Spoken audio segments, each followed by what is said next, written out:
যে আমরা দুর্নীতি করি না, করব না, করতে দেব না। আমিও করি না, আমার প্রতিমন্ত্রী করে না। আমরা দুইজনে শপথ করেছি করব না, কিন্তু আরেকটা শপথ আমাদের আছে, করতে দেব না। আমি বলছি আপনারা আমাকে কি উপহার দিবেন? ঠিক আছে, আপনারা সমস্যা ছাড়া কিছু দেখেন না। আপনার স্বাতন্ত্র বেতন স্কেল চাচ্ছেন, এটা কি স্বাতন্ত্র না? এটা তো কারোর সাথে মিল নেই। তাহলে অসুবিধাটা কি হলো? আপনারা বলছেন আমরা পৃথক বেতন স্কেল চাই, এটা তো পৃথকই। এর সাথে কারোর মিল আছে না? আপনার কথা শুনতে হবে না, আপনার কথা লম্বা করেন। No more. Okay? You are breaking the discipline. আপনারা বেতন স্কেলের কথা বলেছেন, এগুলি আমাদের কনসিডারেশন সব কিছু আছে। এখন আসেন আমরা যেটা করতে যাব।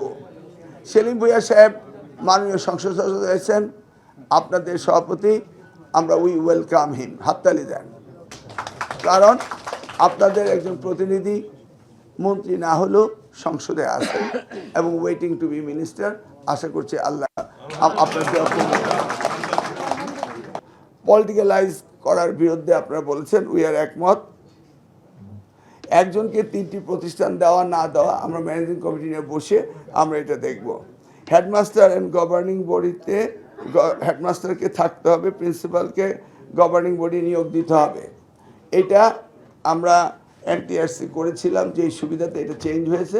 আমরা এনটিআরসি নিয়ে বসবো। আপনারা জানেন এনটিআরসি এটা আমার একক মানে কষ্টের ফসল ছিল, এখন এটা চেঞ্জ হয়েছে। আমরা বসবো, বসে রিভিউ করে দেখব কোন কোন জায়গায় আবার আমাদের এটা রিস্ট্রেট করতে হবে। আপনারা বলছেন 64টি জেলায় একজনও সৎ লোক নেই, আপনার চ্যালেঞ্জ দিয়ে বলছেন। এটা একটা সিরিয়াস চ্যালেঞ্জ, সকলেই বলছেন আপনারা, ঠিক আছে। আমার মাননীয় প্রতিমন্ত্রীও বললেন, আর আমার রেকর্ড তো আপনারা জানেন যে আমরা দুর্নীতি করি না, করব না, করতে দেব না। আমিও করি না, আমার প্রতিমন্ত্রী করে না। আমরা দুইজনে শপথ করেছি করব না, কিন্তু আরেকটা শপথ আমাদের আছে, করতে দেব না।